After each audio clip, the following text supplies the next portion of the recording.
bisexual, which means that none of you are safe from me thinking that you're pretty and being too scared to talk to you. More like shy sexual. I've got an impression for you all to start off. Does anyone know what I'm doing right now? Does anyone know who this is? Freddie Mercury. Close. It's my Willie in the bar. So the thing about no, it's back. It's floating. The thing about bi representation is that like you get a lot of like gay representation, like gay best friends in movies who are all very kind of like stylish and shiny. But you never get like a bi best friend. Like I think after a long hard day's work, the gay best friend should go home to their bi best friend who's like, look, I think it's all well and good that you've been serving cunts all day, but why don't you take a seat on this beanbag and I'll tell you about my favorite horror podcast. And then if you want some broccoli, I've got some instant Tupperware. Tupperware, hardly touched aware. That is refers to tapping, which is from the play Othello, which refers to when two sheep would have sex and you'd have to shave their butts because otherwise it'd become daggy sheep. It's called tapping season. And anyway, I thought that was a joke that would benefit from being explained. I went on holiday this summer. I went to Italy. I went to somewhere called Trieste, which if you're not familiar with Trieste, it's just there. That's how I remember where things are in Italy, because geography is kind of my Achilles puya. We flew out of Venice, which you can remember because it's just there, and if you give it a little tickle, it feels very nice.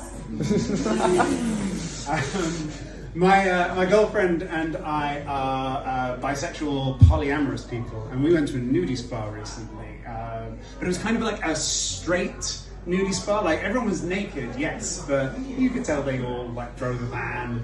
But then this couple came in and they were sort of like cool and hip and queer and gensed.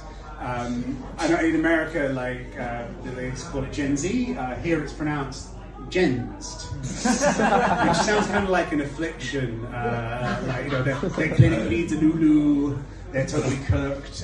We'd operate, but it's too spenny. And they were just like, they were so cool to us. They had like blue hair and tattoos of silly things like cheese graters. And I realized that my girlfriend was trying to like send them signals that we're also queer people who might be interested in having some fun. Because she was like, hey, when we're done here, we should go to that queer bookshop. You know, the queer bookshop where we get the queer books? And I was like, oh, I'm getting wise. And then she was like, and then after that, we should hang out with our friend Sam. They're great. To imply that Sam is non-binary, or better yet, there are many Sams. And then I mispronounced Chappelle Roman, and they realized that I was old. So yeah, I've got a bad heart. It's something called atrial fibrillation. The doctor found it, and they said, Patrick, you've got an irregular heartbeat. That's not how your heart should sound. It turns out I have something called Graves' disease, which was a surprise to me because it turns out it's like this lifelong autoimmune condition and not just me being in my mid-30s in an angry world. But it got fixed very recently. It got fixed on Friday, so less than a week ago. They fixed it, and the way that they fix your irregular heartbeat is they just zap it. So basically they were like, we're going to stick these paddles on you and then we're going to just zap you and see if that fixes it. And I was like, and what if it doesn't fix it? And they're like, well, we'll just zap you again. Okay, could it go wrong or anything? It's like, oh yeah, it could go wrong. And what's the solution to that? Oh, we'll just zap you again until it's better. Like, their way of fixing my heart, which I have one of, is the way that my dad would try and get the TV during like a football match in the 90s. If it got any worse, they'd pull my heart out of my chest and blow it like it's an N64 controller.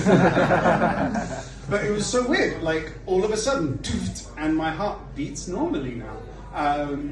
And my girlfriend was looking at me the other day and she was just like, Patrick, it's so crazy. I'm looking at your vein right now and I can see, even from looking at you, that your heartbeat is regular now. That's amazing. And I was like, that's great. are you going to suck it or what? Oh. Thank you so much.